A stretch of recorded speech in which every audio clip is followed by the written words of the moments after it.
Sir আপনি কোন সেশনে বিশ্ববিদ্যালয় টিচার আছেন এটা ছিল আমি তো আগে যাই হোক সেটা আমার জোকিং স্যার, বাস্তবতা স্যার। বাস্তবতা স্যার কাছাকাছি হবে স্যার আপনারা আমার অনেক ভবিষ্যতের কাছাকাছি বসছেন। স্যার তো সে সেই অনুযায়ী আমাকে পথরোধ করে দাঁড়ায় এবং আমাকে জিজ্ঞেস করে আমি তার নামে উঠলাপাল্টা কেন লিখছি।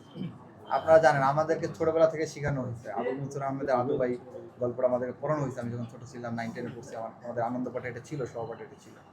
তো আদু ভাই কাদেরকে বলা হয়েছে? আদু ভাই আমি শেষ করি স্যার, আমি শেষ করি। হিউমিলেট করো না। হিউমিলেট না, আমি শেষ করি। Humiliate না, স্যার। এটা হিউমিলেট না, কাউকে হিউমিলেট করছি না আমরা। স্যার, তো বেশি সে বললে কি বলছে বলবো? আমি তাকে আদু ভাই বলছি কেন?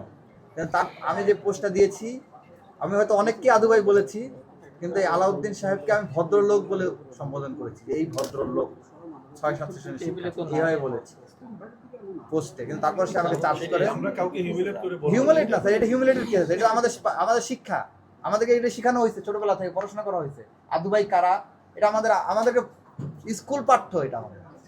সুতরাং এটা হিউমিলেট করার কোনো কথা না স্যার, এটা গর্বের বিষয়।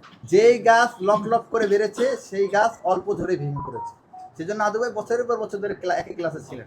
তো সে হয়তো এই কারণে আদু ভাই থেকে উদ্ভূত হয়ে আসেন কিনা সেটা তো আমরা জানি না। এটা তো নেতিবাচক কোনো শব্দ না। আদু ভাই বাংলা সাহিত্যে একটা গুরুত্বপূর্ণ ভালো টার্ম। তো এই আদু ভাই আমি তাকে তারপর আদু ভাই বলিনি, ভদ্রলোক বলেছে, আমাকে পোস্টটা দেখাইলো। তো সে আমাকে চার্জ করা শুরু করে যে আমি কেন তাকে এটা বলছি এবং তার বিরুদ্ধে আমি কেন পোস্ট দিলাম। তা আমি তাকে সুন্দরভাবে বলছি যে বিশ্ববিদ্যালয় প্রশাসন এটা আপনাদের বিশেষ বিবেচনায় সিট দিয়েছে এবং বিশেষ বিবেচনা আপনাদেরকে করার সুযোগ দিয়েছে, যেখানে মনে করেন আপনি বিএনপি সরকারের সময় আপনি ভর্তি হয়েছেন।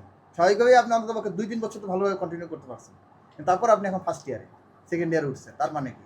তার মানে আপনার এখানে উদ্দেশ্যই ছিল আদু ভাই হওয়া। কিন্তু আমি সেই কথাগুলো তার বলতে চাইনি। বলেছে যে বিশ্ববিদ্যালয় প্রশাসন আপনাদেরকে বিশেষ বিবেচনা সিট দিয়েছে, যেটি আমরা মনে করি অবৈধ। এবং আমাকে অকথ্য ভাষায় গালিগালাজ শুরু করে। বর্গীয় যত গালি আছে যেগুলো আমি জীবনেও কখনোই আমার মুখ দিয়ে উচ্চারণ হয় না, সেই ধরনের গালি সেদিন উচ্চারণ করেছে। এবং যেটা সবসময় ছাত্রদল বলে, ভালোবেসে বলে যে দাতাল, এটা ভালোবাসে দাতাল পর্যন্ত বললে ঠিক ছিল, যেন সে বলছে দাঁত থাকবে না, দাঁত খুলে নেওয়া হবে, এই ধরনের হুমকি সে দিয়েছে।